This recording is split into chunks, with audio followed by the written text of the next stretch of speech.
এই ভজা, তোকে কখন থেকে ডাকছি, আসতে এত দেরি হলো কেন শুনি? বাবু, আমি রান্না করছিলাম তো, তাই রান্নার শব্দে শুনতে পাইনি ভালোভাবে কিছুই। বলুন বাবু, কি হয়েছে আপনার? কি আর হবে, এই সকাল সকাল ঘাস পাতা খেতে আর ভালো লাগে না।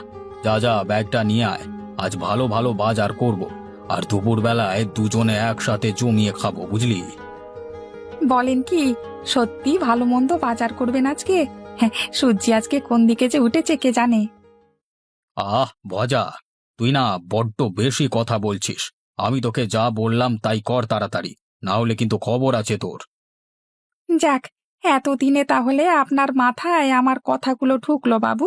আমি এক্ষুনি ব্যাগ নিয়ে আসছি। হ্যাঁ, আজকে ভালো মন্দ বাজার হবে। কি আনন্দ আমার! চল চল, আগে ওই দিকের সবজির দোকানে যাব। না না বাবু, ওই কানাইয়ের দোকানে চলেন। ওই কানাই সব ভালো ভালো জিনিস বেচে, আর আপনাকে খারাপ জিনিসও দেবে না। তাহলে চল, কানাইয়ের দোকানই চল দেখি। চলুন বাবু, চলুন। আরে রায়বাবু যে, কি লাগবে আপনার? আমাকে ভালো দেখে কিছু সবজি দে তো দেখি, একেবারে টাটকা আর কচি সবজি দিবি, ভালো হওয়া চাই কিন্তু। হ্যাঁ, একদম ভালো ভালো হবে। আপনাকে কি আমরা খারাপ জিনিস দিতে পারি? আজকে সকালে সব সবজি একেবারে পরিচিত চাষিদের কাছ থেকে নিয়ে এসেছি। দে তাহলে, আমাকে ভালো দেখে সব সবজি দিয়ে দে দেখি। এই নাও ভজাদা। হ্যাঁ, বাবু কিন্তু হরির দোকানে যাচ্ছিল। আমি বাবুকে বলে তোর দোকানে নিয়ে এসেছি। খারাপ জিনিস যদি দিয়েছিস, তাহলে কিন্তু তোর খবর আছে বলে দিলাম। কি যে বলো দাদা, বাবুকে কি আমি খারাপ জিনিস দিতে পারি? তুমি নিঃসন্দেহে বাড়ি নিয়ে যাও, খাওয়ার পরে আমার কথাই মনে পড়বে, তুমি দেখে নিও। তা তোর কত হলো রে কানাই? বেশি হয়নি বাবু, এই 200 টাকা দিলেই হবে। এই নে। ঠিক আছে বাবু, আবার আসবেন। হ্যাঁ, সে তো আসতেই হবে, জিনিস ভালো হলে নিশ্চয়ই আসবো। চল বজা, তাড়াতাড়ি বাড়ি চল। কেন বাবু, বাজার করা কি শেষ আপনার? তা নয় তো কি, কত বাজার করলাম, আর কি লাগবে? হ্যাঁ বাবু, এই মাছ মাংস মিষ্টি এসব কিনবেন না? আরে পাগলা, মিষ্টি কিনে কি আর হবে, ওসব লাগবে না, টাটকা সবজি কিনেছি, এতেই হয়ে যাবে, চল বাড়িতে চল। বাবু দেখেন না, কত বড় ইলিশ মাছ! একটা কিনে নিয়ে যাই চলুন, রাতে জমিয়ে রান্না করে দেবো আপনাকে। আরে না না, ওসব কেনা লাগবে না, চল বাড়িতে চল। আরে কই রে ভজা, খাবার নিয়ে আয়, অনেক ক্ষুধা পেয়েছে তো আমার। আসছি বাবু, আসছি। এই তো হয়ে গেল।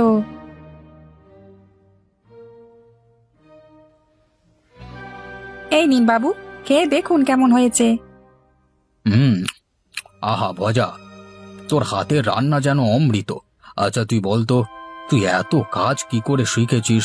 আবার কত পদ, বেগুন ভাজা, ডাল, শাক ঘন্ট, আরো কত কি, এসব কি করে করিস তুই একা হাতে? হ্যাঁ, ছোটবেলায় মায়ের কাছ থেকে শিখে রেখেছিলাম আর কি বাবু। এখন এই কাজগুলো আপনার ক্ষেত মতে লাগছে, তাই তো নিজেকে ধন্য মনে হয় বাবু। কিন্তু একটাই আফসোস আমার, আমি আরো কত ভালো ভালো রান্না করতে পারি, কিন্তু আপনাকে আজ অব্দি খাওয়াতে পারলুম নিকো। আপনি যে কেন মাছ মাংস খান না কে জানে বাবু। আরে খাবো খাবো, সবুর করো। এত পদের সবজি রেখে মাছ মাংস কে খাবে বল? আরে তুই যা, গিয়ে খেয়ে নে যা। না বাবু, আগে আপনি খেয়ে নিন, তারপরে আমি খাবো। তোকে যা বললাম তাই কর, এত বেশি বুঝিস না।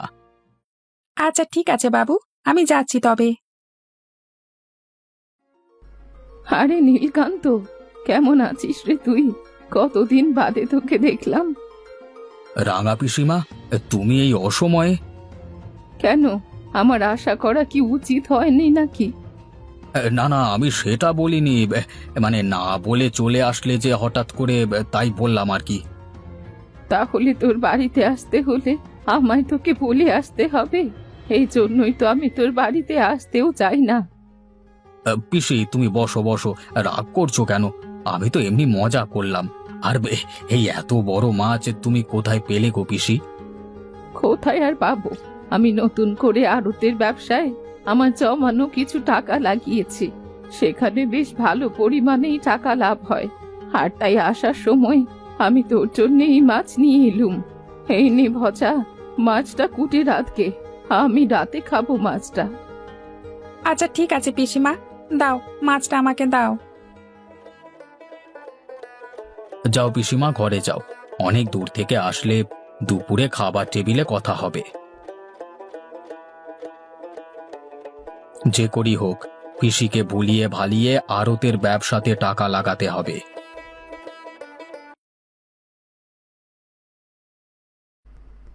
তা পিসি, বলছি, তোমার ইলিশের আড়তের ব্যবসা কেমন চলছে গো? হ্যাঁ, তা তো ভালোই চলছে। আমার পুঁজি কম তো, তাই একটু লাভ কম হয়। লাখখানেকের টাকা নিয়ে ব্যবসা করতে লাগলে প্রতি মাসে লাখ টাকা কামানো যায়। তা পিসিমা, আড়ত সকালে হয় তাই না?